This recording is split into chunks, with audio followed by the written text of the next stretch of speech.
Bonjour à toutes et à tous, on se retrouve aujourd'hui dans un nouveau tutoriel du Bosquet et on peint le premier tutoriel de décembre, donc c'est la bûche de Noël. Donc vous avez été nombreux sur le compte Instagram du Bosquet à choisir la bûche. C'était très serré avec le pain d'épices, donc il est disponible sur la planche d'inspiration de la semaine dernière, que j'ai postée la semaine dernière en timelapse. Et aujourd'hui on peint donc cette bûche. Donc on va faire la traditionnelle au chocolat parce que c'est ma préférée. Et je me suis permise de rajouter un peu de petits bonbons, de petites baies autour pour pimper un peu tout ça. On va surtout travailler donc sur sec ce mois-ci, en décembre. Le mois dernier, en novembre, on a travaillé beaucoup dans l'humide sur les pierres moussues, et cette fois, ce mois-ci, on travaille plutôt sur sec pour travailler sur le placement des ombres, la transparence avec l'ajout de couches et les textures en sec sur sec. Donc si ces techniques-là t'intéressent et que tu as besoin de les travailler ou envie de les travailler, n'hésite pas à regarder les vidéos de décembre parce qu'on va vraiment travailler sur cette thématique-ci. Donc je vais remouiller un peu les couleurs de ma palette, donc comme on est sur douceur des fêtes, Noël assez tradi dans le sujet que vous avez choisi au niveau de la communauté, on va rester sur des teintes assez ocre pour les biscuits, les pains d'épices, brunes pour le chocolat. Et on va avoir besoin quand même pour tout ce qui est vaisselle de travailler sur des blancs qui sont grisés. Je vais remouiller aussi mon petit doré préféré de chez Manon qui s'appelle Gustave parce que pour faire des détails, notamment là les liserés des assiettes, je pense que je vais les faire en doré, j'en aurai besoin. Et on va aussi travailler sur les couleurs des baies et des petits éléments en sucre là. Donc je vais me réhumidifier des rouges. Alors à Noël j'aime bien des rouges qui ont des teintes assez froides, des sous-tons un peu bleutés, plus que les orangés parce que je trouve que c'est plus doux et ça va souvent mieux avec les verts que j'utilise qui sont un peu affadis. Puisqu'on est sur des verts soit de pin, sapin, donc de conifères qui sont assez sombres. Et qui ont souvent des sous-tons bleutés aussi, si vous peignez un cyprès par exemple, ça a des sous-tons assez bleutés. Et donc les rouges qui sont bleutés vont mieux avec que si vous prenez un rouge qui a des sous-tons jaunes orangés, qui sont plus chauds. Après pour la gamme couleur, je vous laisse voir, c'est vous qui voyez aussi en fonction de ce que vous avez envie. Donc comme on travaille beaucoup sur sec et qu'on va travailler avec la transparence, je vais gommer un peu à la gomme mie-de-pain mon croquis pour être sûr que sur les couleurs un peu plus claires, j'ai pas trop le trait de crayon qui transparaisse. Donc pour celles et ceux qui ont un petit peu de mal avec la partie dessin, le croquis sera disponible sur le blog du Bosquet sans souci quand je vous posterai ce tutoriel. Et donc on va commencer avec le chocolat. Donc on va se préparer un brun assez gourmand, assez sombre, en partant d'un tiers d'ombre brûlée. Donc là c'est celui de chez Daniel Smith, que j'aime beaucoup. Et on va commencer par tout simplement faire une première couche assez claire, qu'on viendra retravailler par la suite. Donc la seule difficulté là, ça va être de bien faire attention à conserver la forme du croquis et à bien passer autour des éléments qui seront d'une autre teinte. Par exemple là vous voyez je fais le contour d'une petite baie qui sera rouge. Si je fais pas bien le contour et que je la peins en brun, vous aurez jamais un beau rouge quand vous viendrez la peindre. Donc on essaie de faire un aplat qui soit assez harmonieux en respectant nos formes. Donc après, le brun, vous pouvez le faire plus ou moins foncé en fonction de si votre ganache de glaçage de la bûche, elle est plutôt chocolat au lait ou chocolat noir. Ça, je vous laisse voir en fonction de vos goûts. Pas hésiter à tourner votre feuille autant que vous en avez besoin pour être bien à l'aise avec votre pinceau. Et pendant que c'est encore humide, vous voyez, je vais venir rajouter un peu de matière pour pas que ça sèche trop vite. Je sais que j'aimerais bien commencer le travail des ombres et des textures à cette étape-là, et pour ça, il faut que ça soit encore un petit peu humide.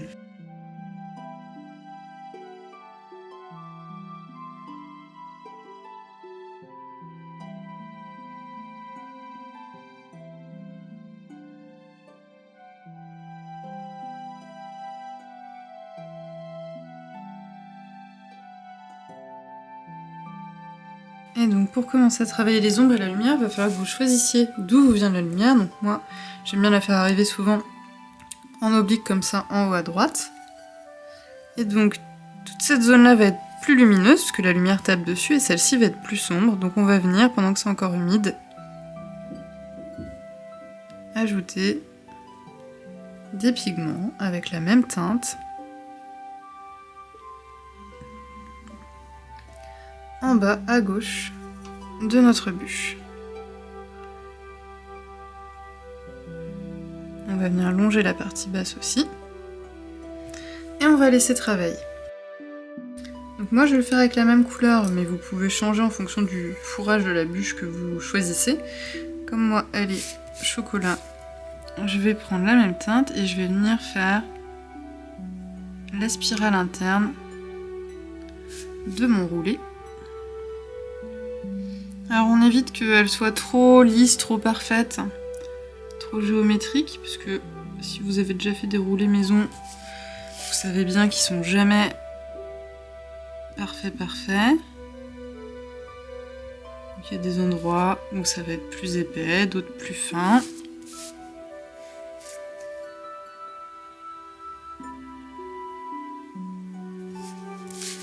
Comme là on a coupé une tranche en plus, c'est possible que c'est un peu dégouliné, donc faut pas hésiter à lâcher prise et à justement sur cette étape-là ne pas être dans la volonté d'être trop précis avec des traits trop lisses.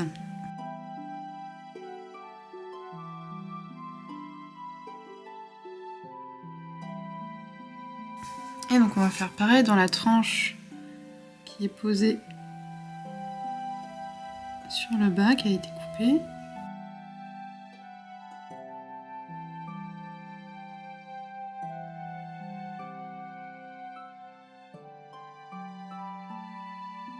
Donc, comme pour la bûche qui est sur le plat, on fait attention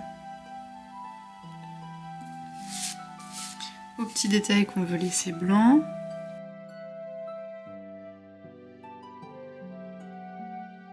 Et donc là, on va bien laisser sécher notre bûche avant de travailler les détails de la texture du chocolat et la ganache à l'intérieur. Comme on a du brun qui touche tout le plat, on va aussi attendre avant de travailler sur nos plats de service. Et pareil pour les petits éléments, ils touchent forcément certains les zones de chocolat. Donc à cette étape-là, soit vous laissez sécher naturellement, soit avec un pistolet à chaleur, vous venez tranquillement sécher les parties concernées avant de continuer votre travail. Donc moi je vais laisser sécher naturellement, comme ça je peux travailler sur le tuto de la semaine prochaine. On se retrouve quand c'est bien sec. Donc notre fond de chocolat a bien séché sur notre bûche, ça bouge plus du tout, donc on va pouvoir venir travailler sur la suite. Donc je vais commencer par travailler tranquillement le biscuit, donc la génoise en fait, de la bûche. Donc pour ça, je pars sur un ocre assez gourmand, assez foncé quand même. Parce que j'aimerais que ma génoise soit épicée. Donc elle va avoir été foncée par les différents ingrédients utilisés dans sa confection.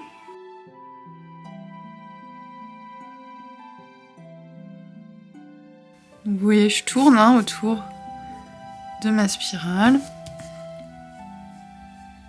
Comme mon ocre est plus clair que mon chocolat, si on déborde un peu, c'est pas très grave. Ça serait moins le cas si vous faites une ganache confiture avec, je sais pas, confiture de framboise par exemple, un rose. Là, ça serait plus embêtant, mais comme là on est sur des teintes qui restent proches et que le brun est beaucoup plus foncé que mon ocre pour ma génoise, vous pouvez avancer sereinement si vous avez utilisé les mêmes couleurs que moi. Éventuellement, ça va même flouter un peu les démarcations entre les deux zones. On n'oublie pas que la lumière arrive comme ceci, donc on fonce la partie basse et gauche de notre génoise. On va faire la même chose sur la petite tranche en dessous.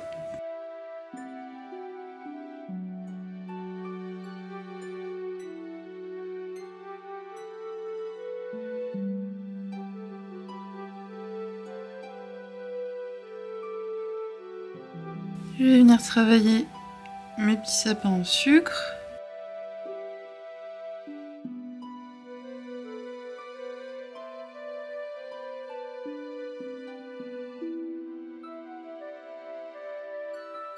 On peut aussi travailler donc les petites baies. Alors on évite de faire celles qui se touchent pour laisser les démarcations se faire après. Donc j'en fais une à chaque fois dans le groupe et quand ça sera sec, je viendrai faire les autres.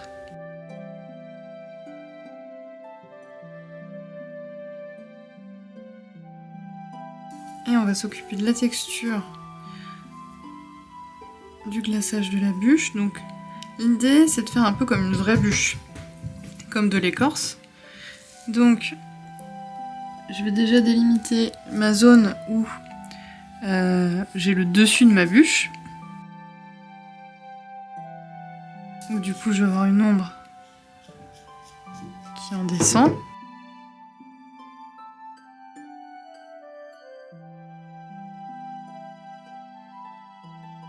Pareil sur la petite tranche qui est dans l'assiette. On va créer un peu d'ombre. Et là, je vais foncer mon brun. Donc, je vais utiliser le même marron, je suis toujours sur le terre d'ombre brûlé. Mais je vais moins le diluer. Je vais le foncer pour créer ma texture dans la bûche. Donc, je vais déjà mettre un peu comme des pépites à l'intérieur.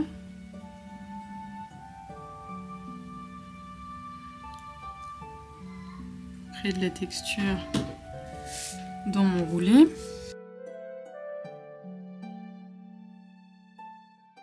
Donc, comme il n'était pas bien sec, en dessous vous voyez ça migre. Je vais venir récupérer ça tranquillement.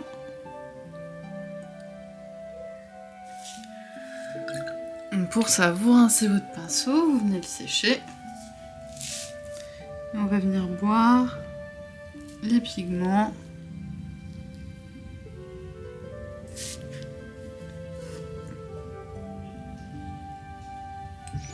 Et quand ça a déjà un peu séché, avec un pinceau un peu humide, vous venez hop, rehumidifier tranquillement pour venir boire l'excédent.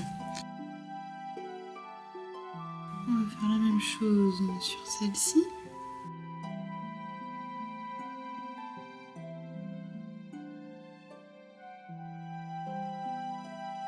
On va continuer d'ajouter nos petites baies.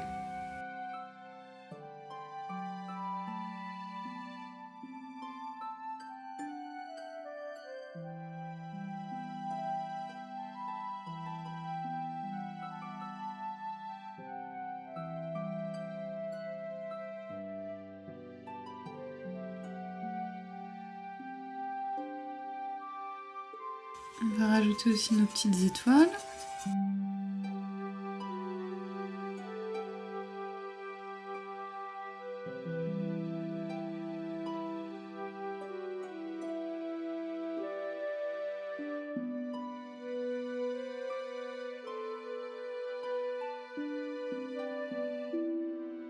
Donc, on va à nouveau laisser sécher tout ce qui est petits détails. On va regarder tranquillement notre glaçage. Donc il est bien sec. Vous voyez, là ça a délimité une zone qui est au-dessus et en dessous avec l'ombre qu'on a créée. Et donc maintenant on n'a plus qu'à venir peindre des lignes plus sombres, assez parallèles mais avec des vagues qui ne sont pas les mêmes sur toutes nos bûches.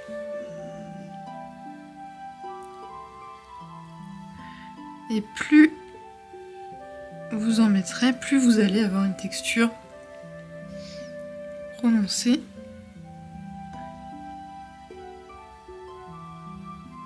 Donc faites-les d'abord assez éloignés et ensuite essayez d'en rajouter entre chaque petite ligne.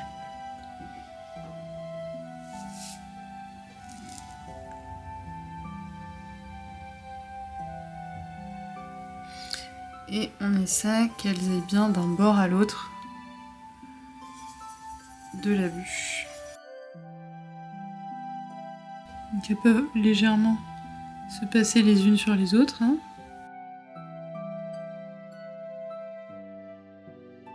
On fait attention sur la tranche en bas là.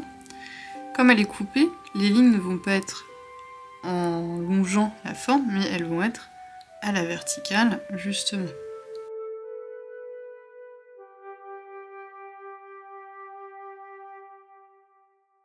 Donc ça va vous faire un peu comme une souche du coup en bas.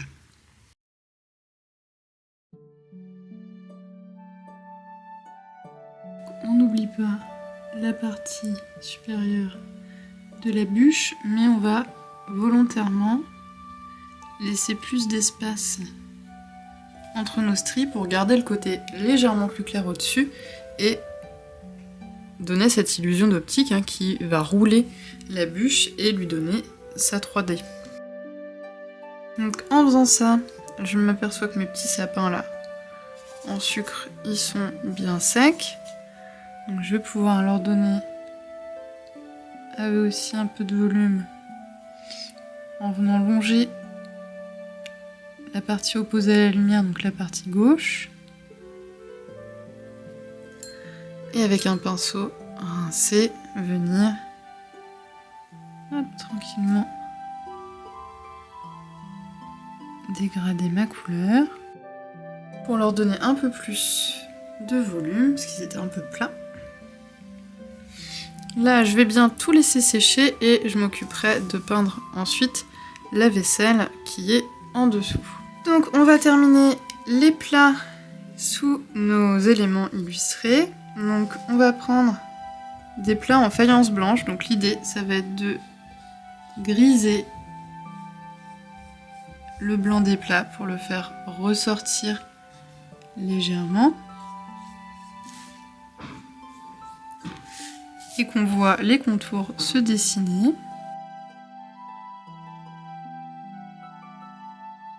Donc pour ça on prend un gris très clair, on vient souligner surtout les bords. Et après avec de l'eau on vient diluer vers les formes qui sont plus centrales.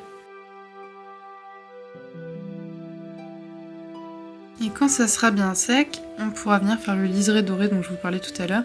Donc moi je vais ombrer, je vais griser un peu plus sous la bûche, parce que la lumière arrive comme ça, donc ici ça va être très lumineux. Ça le sera un peu moins à gauche, et notamment il y aura l'ombre de la bûche sur le plat, donc je grise un peu plus en dessous d'elle. Pareil pour la petite assiette. Les contours avec notre gris clair. On vient ensuite à l'eau dégrader. Et la petite ombre un peu plus foncée en bas à gauche et sous la tranche.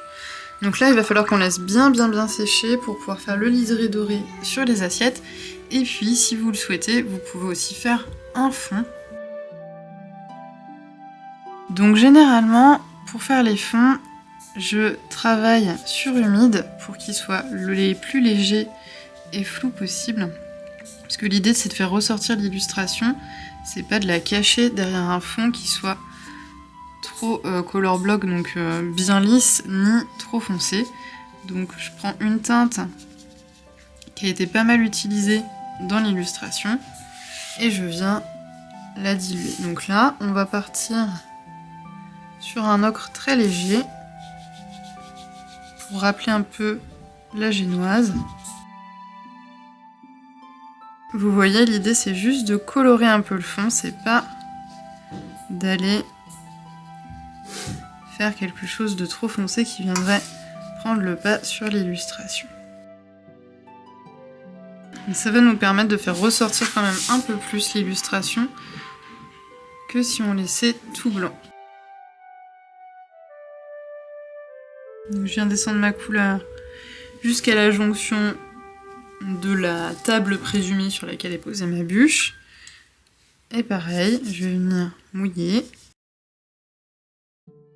Là, on va éviter l'ocre ou le blanc parce que comme notre vaisselle est déjà très claire, si on choisit une nappe blanche ou ocre, ça va pas bien ressortir. Donc je vais me permettre une petite touche de couleur. Et je vais utiliser en fait le vert que j'ai utilisé pour les sapins. Donc on aurait pu utiliser aussi le rouge qu'on a utilisé pour les baies. Et on va venir colorer légèrement cette table. Donc vous pouvez accentuer en bas à gauche et sous la vaisselle pour avoir des zones d'ombre. Je vais me permettre de texturer un petit peu ma génoise par petites touches avec mon ocre pour lui donner un peu plus de texture et de volume.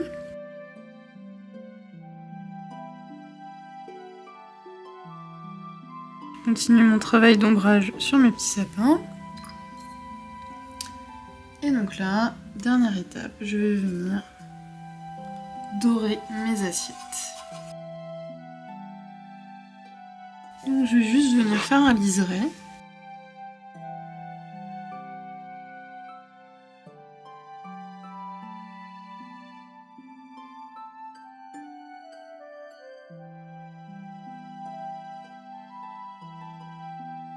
Et donc, moi, je vais m'arrêter là pour les détails. Bien sûr, on peut faire des assiettes et des plats beaucoup plus décorés. On peut aussi faire des fonds plus décorés si vous voulez aller vers un style très illustratif où chaque millimètre carré de votre petite feuille a du détail. Mais moi, ce que je voulais vous montrer, c'était vraiment la bûche. Et donc là, on va s'arrêter ici pour ce tutoriel-ci. Donc j'espère que ça vous aura aidé, que ça vous aura plu. N'hésitez pas à me mettre en commentaire si vous avez des questions, si vous êtes bloqué à une étape, j'y réponds avec plaisir. N'hésitez pas non plus à me partager vos réalisations sur les réseaux et notamment sur le compte Instagram pardon, du Bosquet. Ça me fait toujours plaisir de voir ce que vous avez réalisé avec mes tutoriels. Et on se retrouve la semaine prochaine pour une tasse gourmande type chocolat chaud avec plein de petits détails dans la mousse de chantilly qu'il y a au-dessus de la tasse. Je vous dis à la semaine prochaine, d'ici là portez-vous bien, salut!